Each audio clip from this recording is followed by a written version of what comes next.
Good evening and welcome back to Cecilia. Thank you for sticking with it. We've got a very long update today because it turns out that this chapter is double the length of the average normal chapter. So normally I aim to read about 10 pages and this chapter is 20 pages. I hope it is worth it. At the very least I should be able to do several different voices. So there's a lot of dialogue in it, which is something. But anyway, your decision to stick with it is and your kind comments are keeping me going at the moment. I very much read these novels for myself, and if anyone else enjoys them, that's an added bonus. But at the moment, I am finding it a little bit tough going. So you are keeping me going, dear reader. And I have a little tiny bit of tea left and some water. So let's do these 20 pages. Chapter 4. A Wrangling. Mr. Monckton the next day, as soon as breakfast was over, went out, to avoid showing even to Cecilia the anxiety he felt concerning the regulation of her fortune, and the arrangement of her affairs. He strongly, however, advised her not to mention her large debt, which, though contracted in the innocence of the purest benevolence, would incur nothing but reproof and disapprobation from all who only heard of it, when they heard of its inutility. At 11 o'clock, though an hour before the time appointed, while Cecilia was sitting in Lady Margaret's dressing-room, with sad civility and an aching head, she was summoned to Mr. Briggs in the parlour. He immediately began reproaching her with having eloped from him in the summer, and with the various expenses she had caused him from useless purchases and spoilt provisions. He then complained of Mr. Delvile, whom he charged with defrauding him of his dues, but observing in the midst of his railing her dejection of countenance, he suddenly broke off, and looking at her with some concern, said, "What's the matter, ducky? Ain't well? Look as if you could not help it." "Oh yes," cried Cecilia, "I thank you, sir. I am very well." "What do you look so blank for, then?" said he. "Hey, what's the fretting for? Crossed in love? Lost your sweetheart?" "No, no, no," cried she with quickness. "Never mind, my chick, never mind," said he, pinching her cheek with resumed good humour. "More to be had. If one won't snap, another will. Put me in a passion by going off from me with that old grandee, or would have got one long ago. Hate that old Don. Used me very ill. Wish I could trounce in. Thinks more of a fusty old parchment than the price of stocks. Fit for nothing but to be stuck upon an old monument for a death's head." He then told her that her accounts were all made out, and he was ready at any time to produce them. He approved much of her finishing wholly with the old Don, who had been a mere cipher in the executorship, but he advised her not to think of taking her money into her own hands, as he was willing to keep the charge of it himself till she was married. Cecilia, thanking him for the offer, said she meant now to make her acknowledgments for all the trouble he had already taken, but by no means purposed to give him any more. He debated the matter with her warmly, told her she had no chance to save herself from knaves and cheats, but by trusting to nobody but himself, and informing her what interest he had already made of her money, inquired how she would set about getting more. Cecilia, though prejudiced against him by Mr. Monckton, knew not how to combat his arguments, yet conscious that scarce any part of the money to which he alluded was in fact her own, she could not yield to them. He was, however, so stubborn and so difficult to deal with, that she at length let him talk without troubling herself to answer, and privately determined to beg Mr. Monckton would fight her battle. She was not therefore displeased by his interruption, though very much surprised by the sight of his person, when in the midst of Mr. Briggs' oratory, Mr. Hobson entered the parlour.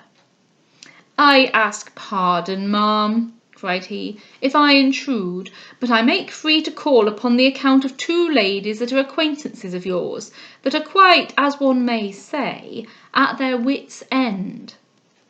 "What is the matter with them, sir?" "Why, ma'am, no great matter, but mothers are soon frightened, and when once they are upon the fret, one may as well talk to the boards. They know no more of reasoning and argument than they do of the shop ledger. However, my maxim is this: everybody in their way. One has no more right to expect courageousness from a lady in them cases than one has from a child in arms. For what I say is, they have not the proper use of their heads, which makes it very excusable." But what has occasioned any alarm? Nothing, I hope, is the matter with Miss Belfield?"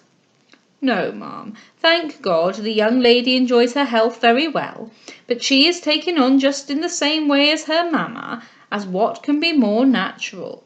Example, ma'am, is apt to be catching, and one lady's crying makes another think she must do the same, for a little thing serves for a lady's tears, being they can cry at any time. But a man is quite of another nature. Let him but have a good conscience and be clear of the world, and I'll engage he'll not wash his face without soap, that's what I say." Will, cried Mr. Briggs. "Do it myself. Never use soap, nothing but waste. Take a little sand, does as well." "Let every man have his own proposal," answered Hobson. "For my part, I take every morning a large bowl of water and souse my whole head in it. And then, when I've rubbed it dry, on goes my wig, and I am quite fresh and agreeable. And then I take a walk in Tottenham Court Road, as far as the Tabernacle, or thereabouts, and snuff in a little fresh country air. And then I come back, with a good wholesome appetite and in a fine breathing heat, asking the young lady's pardon, and I enjoy my pot of fresh tea and my round of hot toast and butter, with as good a relish as if I was a prince." "Pot of fresh tea!" cried Briggs. "Bring a man to ruin. Toast and butter! Never suffer it in my house. Breakfast on water gruel, sooner done. Fills one up in a second. Give it my servants, can't eat much of it. Bob 'em there," nodding significantly. "Water gruel!" exclaimed Mr. Hobson. "Why, I could not get it down if I might have the world for it. It would make me quite sick, asking the young lady's pardon, by reason I should always think I was preparing for the smallpox. My notion is quite of another nature. The first thing I do is to have a good fire, for what I say is this: if a man is cold in his fingers, it's odds if ever he gets warm in his purse. Ha ha! Warm, you take me, sir. I mean a pun. Though I ought to ask pardon, for I suppose the young lady don't know what I am saying." "I should indeed be better pleased, sir," said Cecilia, "to hear what you have to say about Miss Belfield." "Why, ma'am, the thing is this. We have been expecting the young squire, as I call him, all the morning, and he has never come. So Mrs. Belfield, not knowing where to send after him, was of opinion he might be here, knowing your kindness to him and that."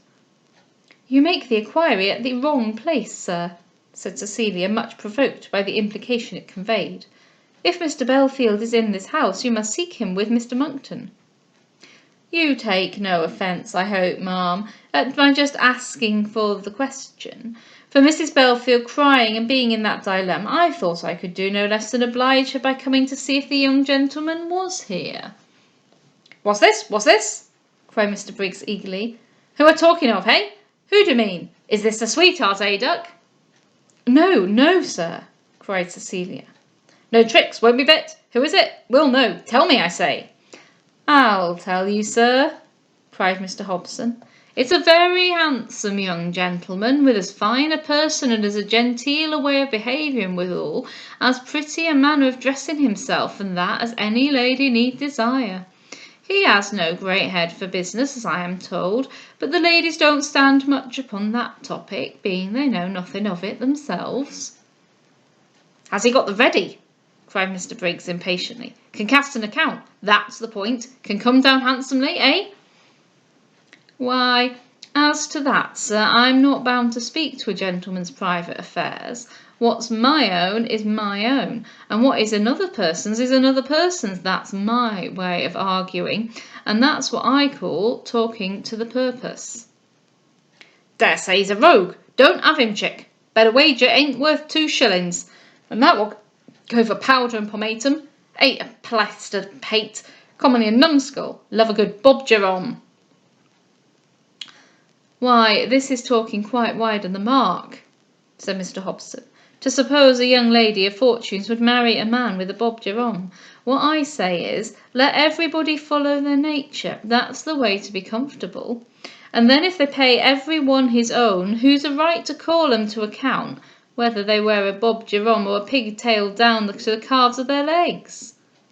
"Aye," cried Briggs sneeringly, or whether they stuff their gullets with hot rounds of toast and butter. And what if they do, sir? Returned Hobson, a little angrily.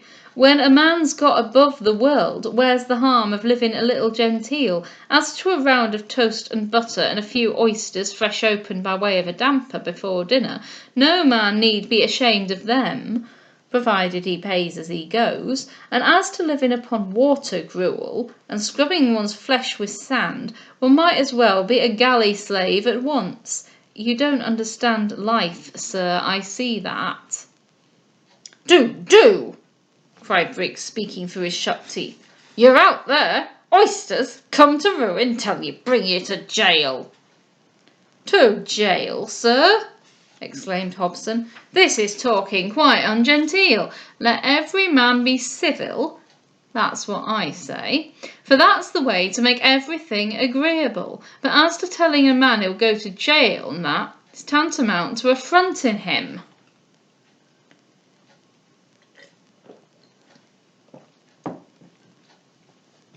A rap at the street door gave now a new relief to Cecilia, who began to grow very apprehensive lest the delight of spending money, thus warmly contested with that of hoarding it, should give rise to a quarrel, which between two such sturdy champions for their own opinions might lead to a conclusion rather more rough and violent than she desired to witness. But when the parlour door opened, instead of Mr. Delvile, whom she now fully expected, Mr. Albany made his entrance. This was rather distressing, as her real business with her guardians made it proper her conference with them should be undisturbed, and Albany was not a man with whom a hint that she was engaged could be risked. But she had made no preparation to guard against interruption, as her little acquaintance in London had prevented her expecting any visitors. He advanced with a solemn air to Cecilia, and looking as if hardly determined whether to speak with severity or gentleness, said, Once more I come to prove thy sincerity. Now wilt thou go with me where sorrow calls thee, sorrow thy charity can mitigate? I am very much concerned, she answered, but indeed at present it is utterly impossible. Again, cried he with a look at once stern and disappointed. Again thou failest me? What wanton trifling! Why should thou thus elate a worn-out mind, only to make it feel its lingering credulity? And why, teaching me to think I had found an angel, so unkindly undeceive me? Indeed, said Cecilia, much affected by this reproof, if you knew how heavy a loss I had personally suffered. I do know it, cried he, and I grieved for thee when I heard it. Thou hast lost a faithful old friend, a loss which with every setting sun thou mayest mourn, for the rising sun will never repair it. But was that a reason for shunning the duties of humanity? Was the sight of death a motive for neglecting the claims of benevolence? Ought it not rather to have hastened your fulfilling them? And should not your own suffering experience of the brevity of life have taught you the vanity of all things but preparing for its end? Perhaps so, but my grief at that time made me think only of myself. And of what else dost thou not think now? Most probably of the same person still, said she, half smiling.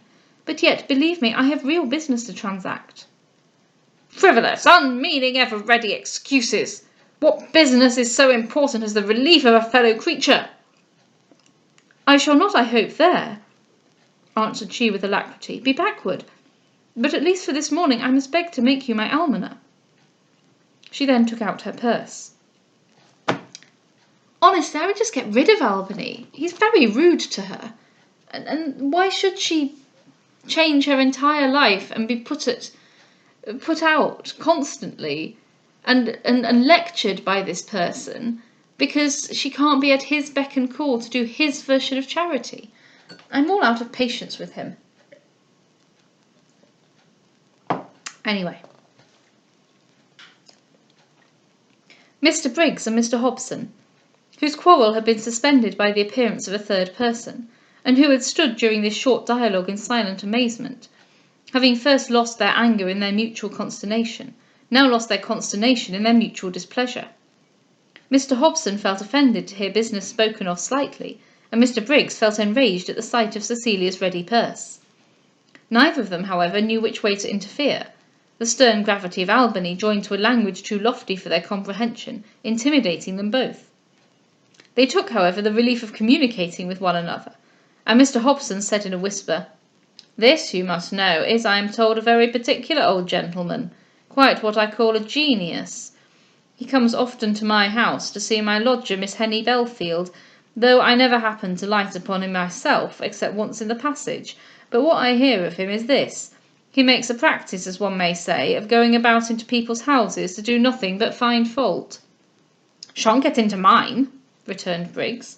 "Promise him that. Don't half like him. Be bound he's an old sharper." Cecilia, meantime, inquired what he desired to have. "Half a guinea," he answered. "Will that do?" "For those who have nothing," said he, "it is much.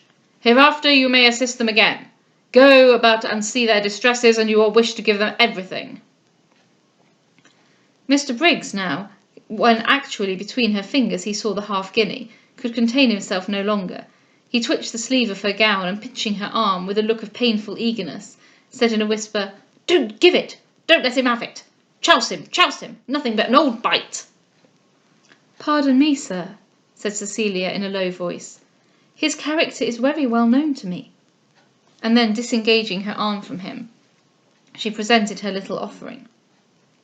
At this sight Mr. Briggs was almost outrageous, and losing in his wrath all fear of the stranger, he burst forth with fury into the following outcries: "Be ruined! See it plainly! Be fleeced! Be stripped! Be robbed! Won't have a gown to your back! Won't have a shoe to your foot! Won't have a rag in the world! Be a beggar in the street! Come to the parish! Rot in jail! Half a guinea at a time! Enough to break the Great Mogul!" "Inhuman spirit of selfish parsimony!" exclaimed Albany. "Repinest thou at this loan given from thousands to those who have worse than nothing, who pay today in hunger for bread they borrowed yesterday from pity, who, to save themselves from the deadly pangs of famine, solicit but what the rich know not what they possess, and miss not when they give?" "Anan!" cried Briggs, recovering his temper from the perplexity of his understanding, at a discourse to which his ears were wholly unaccustomed. "What d'ye say?" "If to thyself distress may cry in vain," continued Albany, "if thy own heart resist the suppliant's prayer, callous to entreaty, and hardened in the world, suffer, at least, a creature yet untainted, who melts at sorrow, and who glows with charity, to pay from her vast wealth a generous tax of thankfulness, that fate has not reversed her doom, and those whom she relieves relieve her not." "Anan?" was again all the wondering Mr. Briggs could say. "Pray, ma'am," said Mr. Hobson to Cecilia, "if it's no offence, was the gentleman ever a player?" "I fancy not, indeed." "I ask pardon, then, ma'am. I mean no harm, but my notion was the gentleman might be speaking something by heart." "Is it but on the stage humanity exists?" cried Albany indignantly. "Oh, thither hasten then, ye monopolizers of plenty, ye selfish and feeling engrossers of wealth, which ye dissipate without enjoying, and of abundance, which ye waste while ye refuse to distribute. Thither haste, if there humanity exists."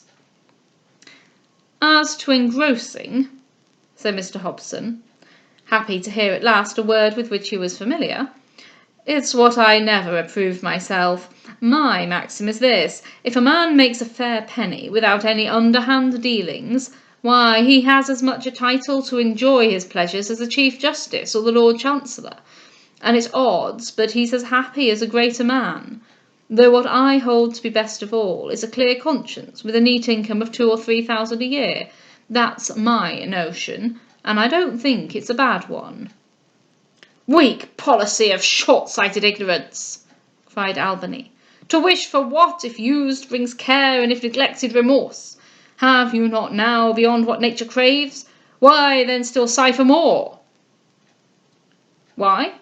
cried Mr. Briggs, who by dint of deep attention began now better to comprehend him. "Why, to buy in, to be sure. Ever heard of stocks, eh? Know anything of money?" "Still to make more and more!" cried Albany. "And wherefore? To spend in vice and idleness, or hoard in cheerless misery?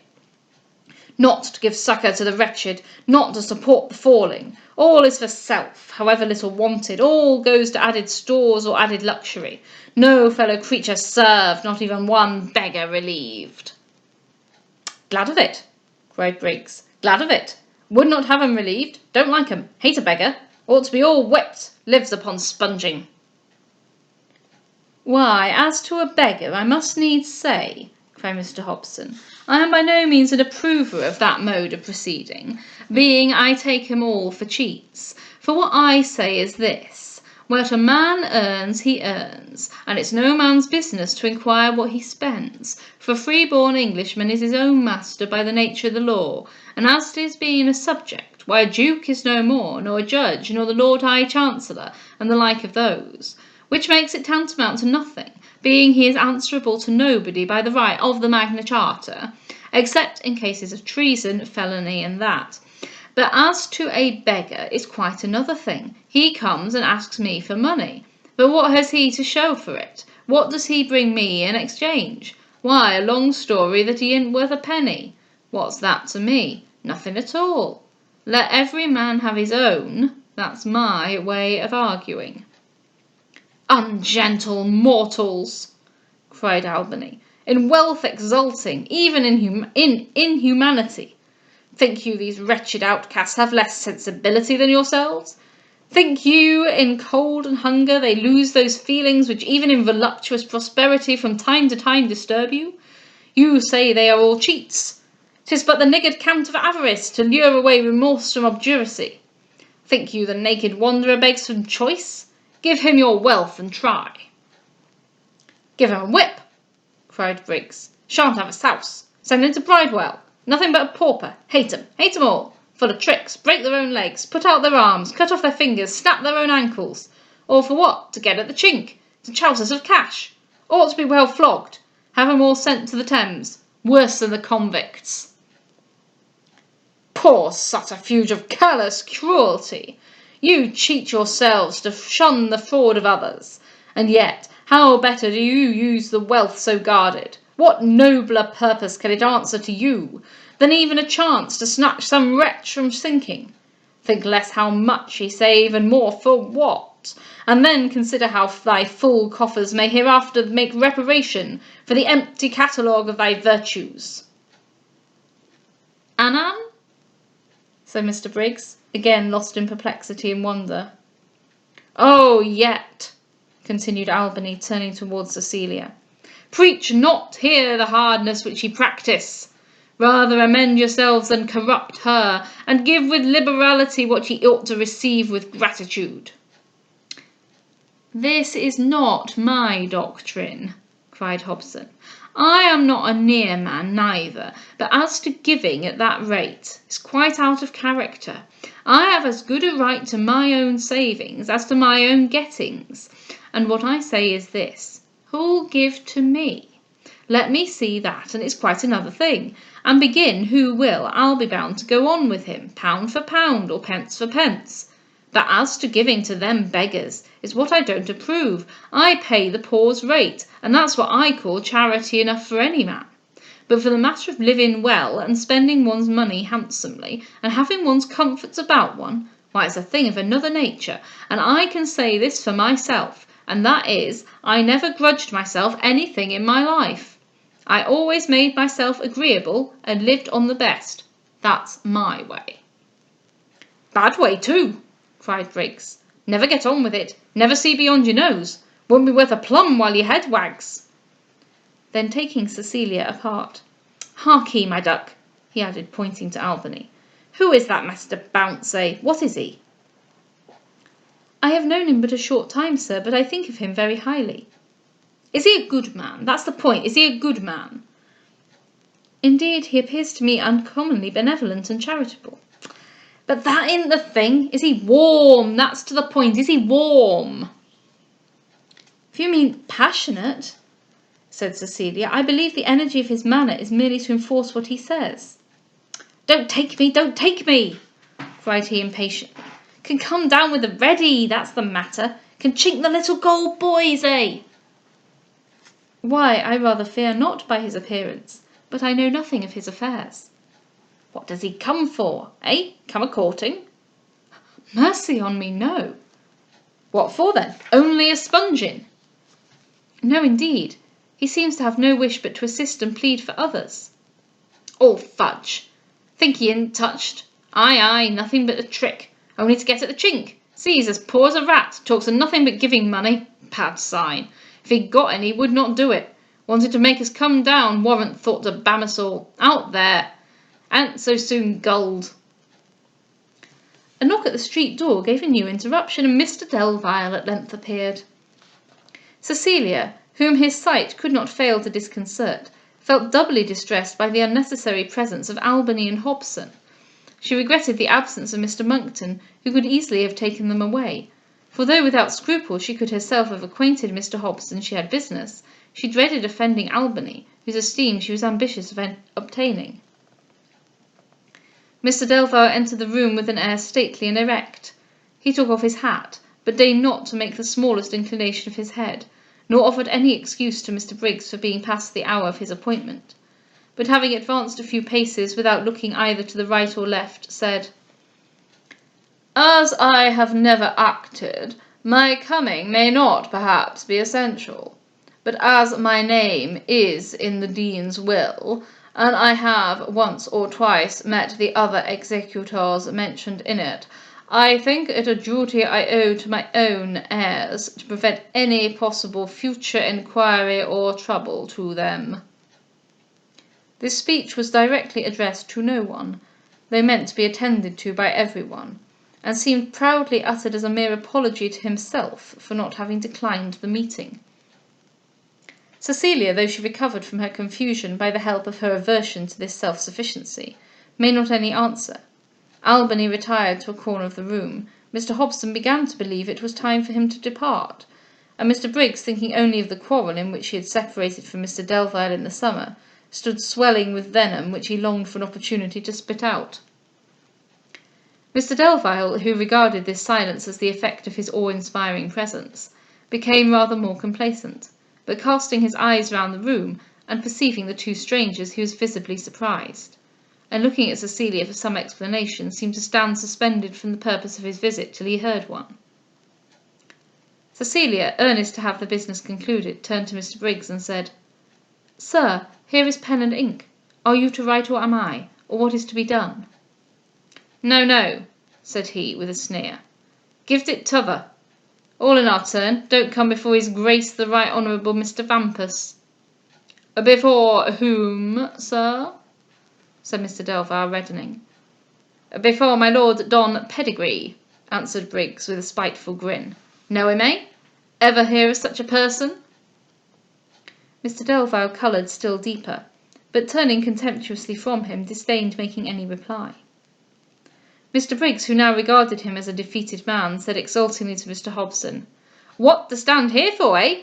Fall to your marrow bones. Don't see Squire high and mighty." "As to falling on my marrow bones," answered Mr. Hobson, "it's what I shall do to no man, except he was the king himself, or the like of that, and going to make me Chancellor of the Exchequer or Commissioner of Excise.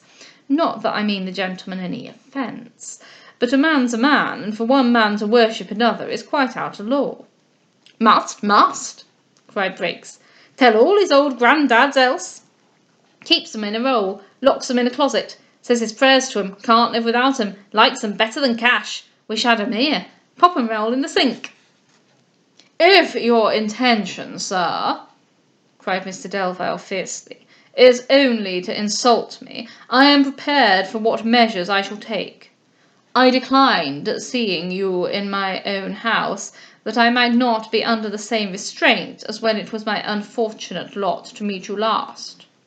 "Who cares?" cried Briggs, with an air of defiance. "What can do, eh? Poke me into a family vault, bind me atop of the old monument, tie me to a stinking carcass, make a corpse of me, and call it one of your famous cousins." "For heaven's sake, Mr. Briggs," interrupted Cecilia, who saw that Mr. Delvile, trembling with passion, scarce refrained lifting up his stick, "be appeased, and let us finish our business."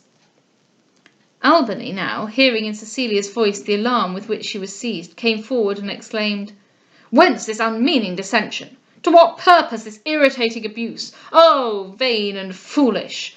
Live ye so happily, last ye so long, that time and peace may thus be trifled with? There, there, cried Briggs, holding up his finger at Mr. Delvile. Have it now. Got old Mr. Bounce upon you. Given you enough of it, promise you that.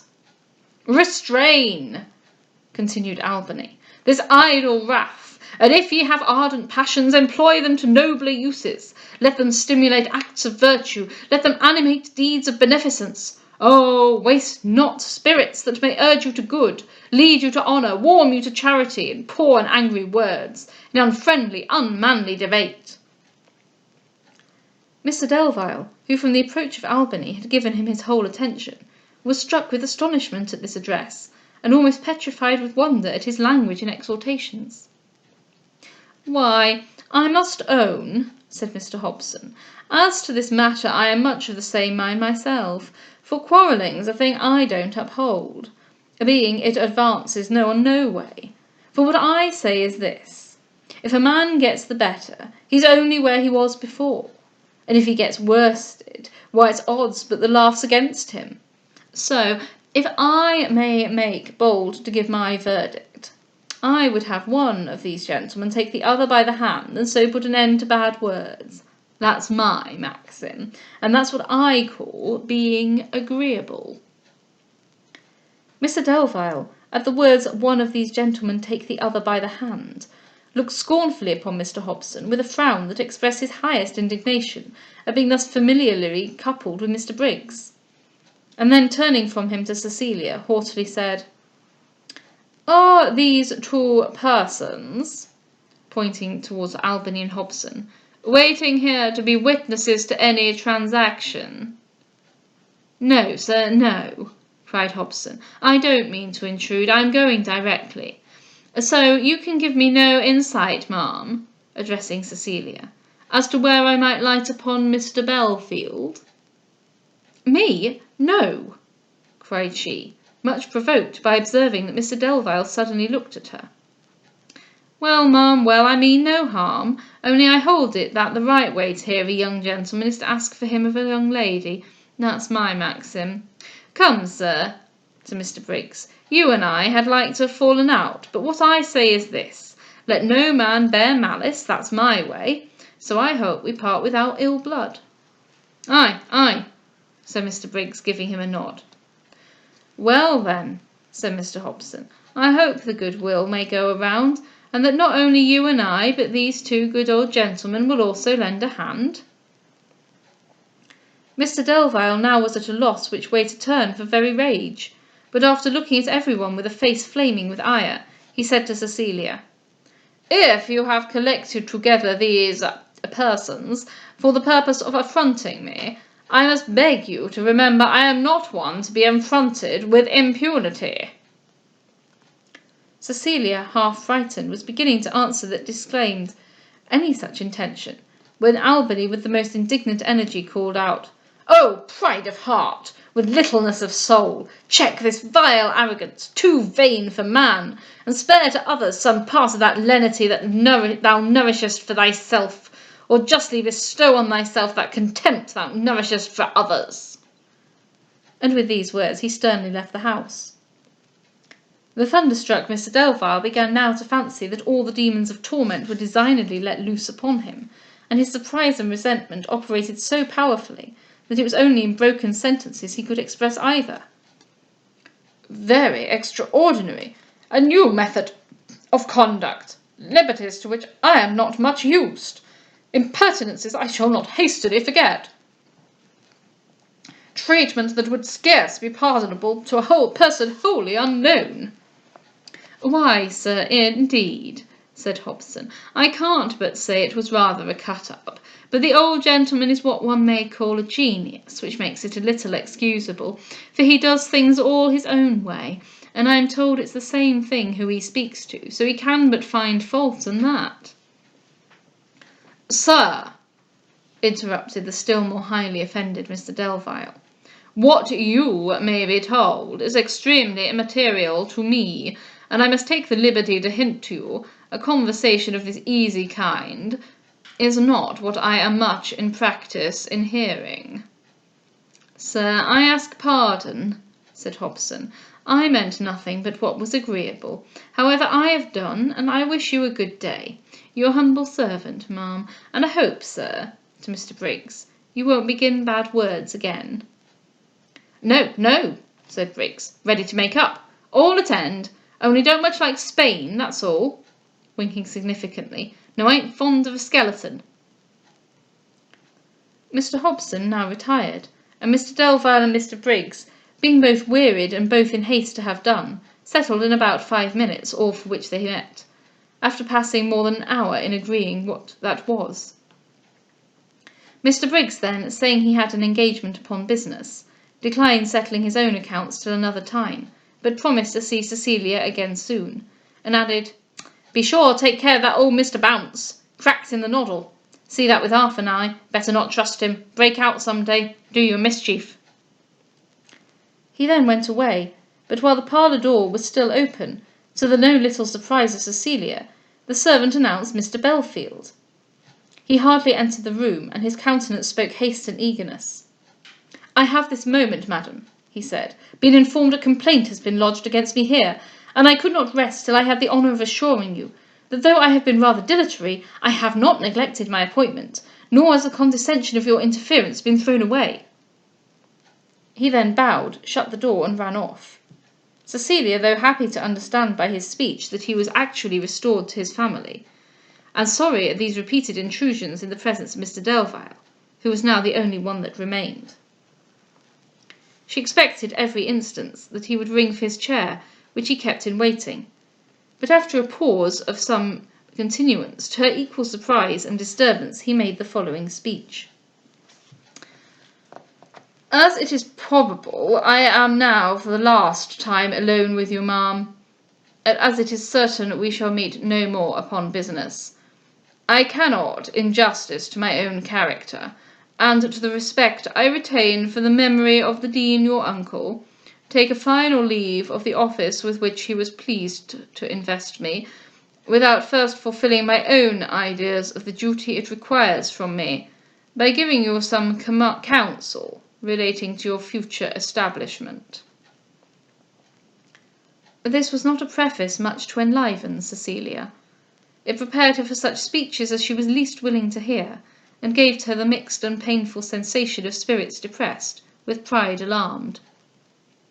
"My numerous engagements," he continued, "and the appropriation of my time, already settled, to their various claims, must make me brief in what I have to represent, and somewhat, perhaps, abrupt in coming to the purpose. But that you will excuse." Cecilia disdained to humour this arrogance by any compliments or concessions.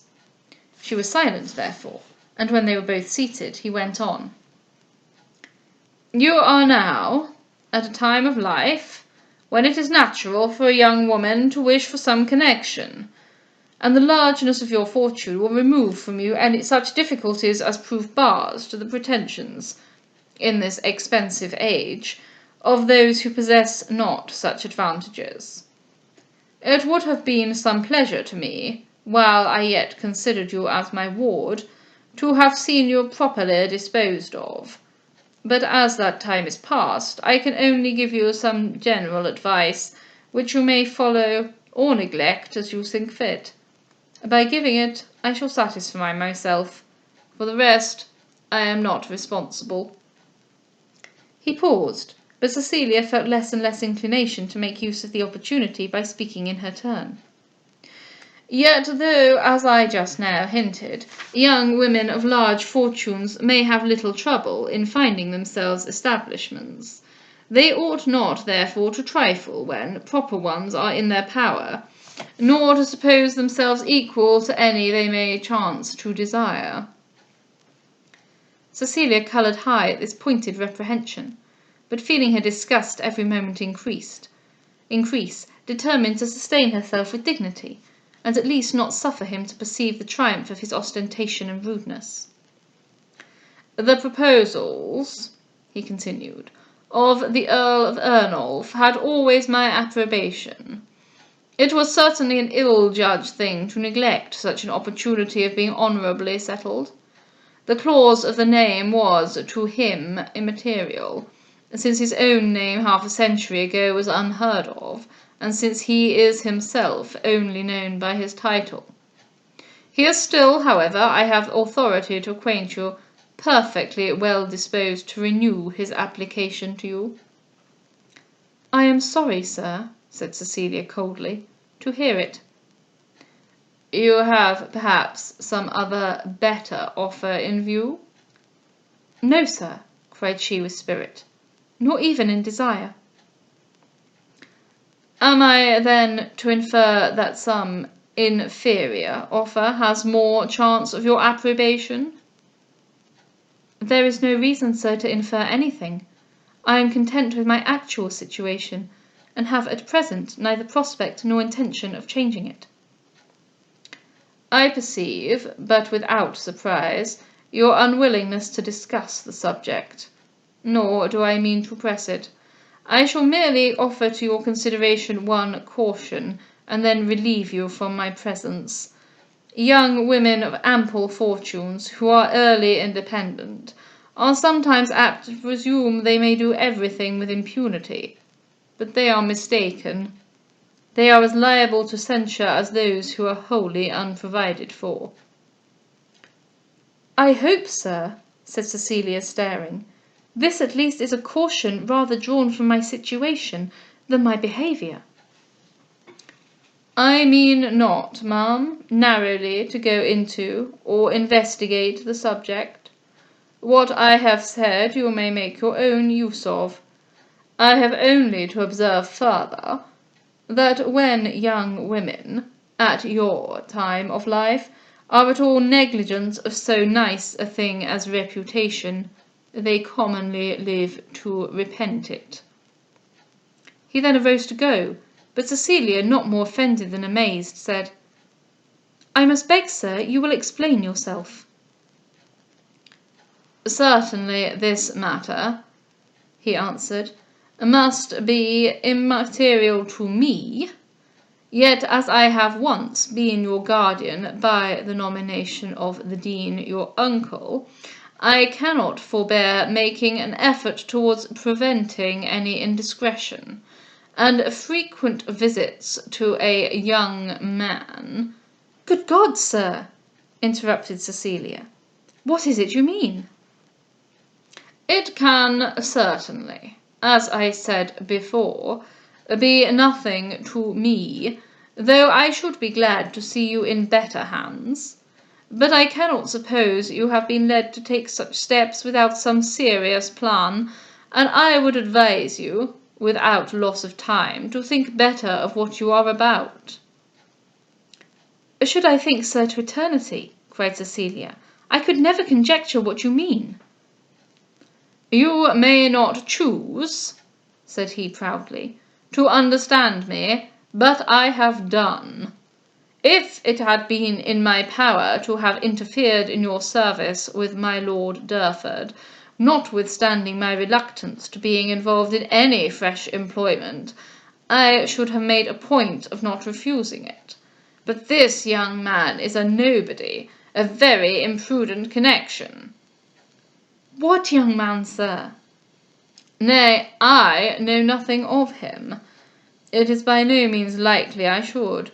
But as I had already been informed of your attention to him, the corroborating incidents of my servants following you to his house, his friends seeking him at yours, and his own waiting upon you this morning, were not well calculated to make me withdraw my credence to it.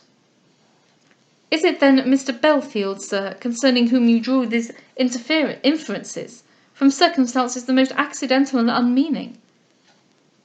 It is by no means my practice, cried he haughtily, and with evident marks of high displeasure at this speech, to believe anything lightly, or without even unquestionable authority. What once, therefore, I have credited, I do not often find erroneous. Mistake not, however, what I have said into supposing I have any objection to your marrying. On the contrary, it had been for the honour of my family had you been married a year ago. I should not then have suffered the degradation of seeing a son of the first expectations in the kingdom upon the point of renouncing his birth, nor a woman of the first distinction ruined in her health and broken for ever in her constitution." The emotions of Cecilia at this speech were too powerful for concealment. Her colour varied, now reddening with indignation, now turning pale with apprehension. She arose, she trembled and sat down. She arose again, but not knowing what to say or what to do, again sat down. Mr Delvile then, making a stiff bow, wished her good morning. "Go not so, sir," cried she in faltering accents. "Let me at least convince you of the mistake with regard to Mr Belfield." "My mistakes, ma'am," said he with a contemptuous smile, "are perhaps not easily convicted, and I may possibly labour under others that would give you no less trouble. It may therefore be better to avoid any further disquisition." "No, not better," answered she, again recovering her courage from this fresh provocation. "I fear no disquisition. On the contrary, it is my interest to solicit one." "This intrepidity in a young woman," said he ironically, "is certainly very commendable, and doubtless, as you are your own mistress, your having run out great part of your fortune is nothing beyond what you have a right to do." "Me?" cried Cecilia, astonished. "Run out great part of my fortune?" "Perhaps that is another mistake. I have not often been so unfortunate. And you are not, then, in debt?" "In debt, sir?" "Nay, I have no intention to inquire into your affairs. Good morning to you, ma'am." "I beg, I entreat, sir, that you will stop. Make me at least understand what you mean, whether you deign to hear my justification or not." "Oh, I am mistaken, it seems, misinformed, deceived, and you have neither spent more than you have received, nor taken up money of Jews. Your minority has been clear of debts, and your fortune, now you are of age, will be free from encumbrances." Cecilia, who now began to understand him, eagerly answered, "Do you mean, sir, the money which I took up last spring?" "Oh no, by no means. I conceive the whole to be a mistake." And he went to the door. "Hear me but a moment, sir," cried she hastily, following him. "Since you know of that transaction, do not refuse to listen to its occasion. I took up the money for Mr Harrel. It was all and solely for him." "For Mr Harrel, was it?" said he, with an air of supercilious incredulity. "That was rather an unlucky step. Your servant, ma'am." And he opened the door. "You will not hear me, then? You will not credit me?" cried she in the cruellest agitation. "Some other time, ma'am. At present my avocations are too numerous to permit me." And again, stiffly bowing, he called to his servants, who were waiting in the hall, and put himself into his chair. Well, quite a lot going on there, and I think the sting was in the last few minutes. So if you stuck with the entire chapter in order to get to it, congratulations. In the next chapter, something that I know that at least one of my listeners has been desperate to happen for a very long time finally happens. Considering that you may start to how shall I put it? Well, if you were Cecilia and you just had this conversation, your mind might go in certain directions too. Good night.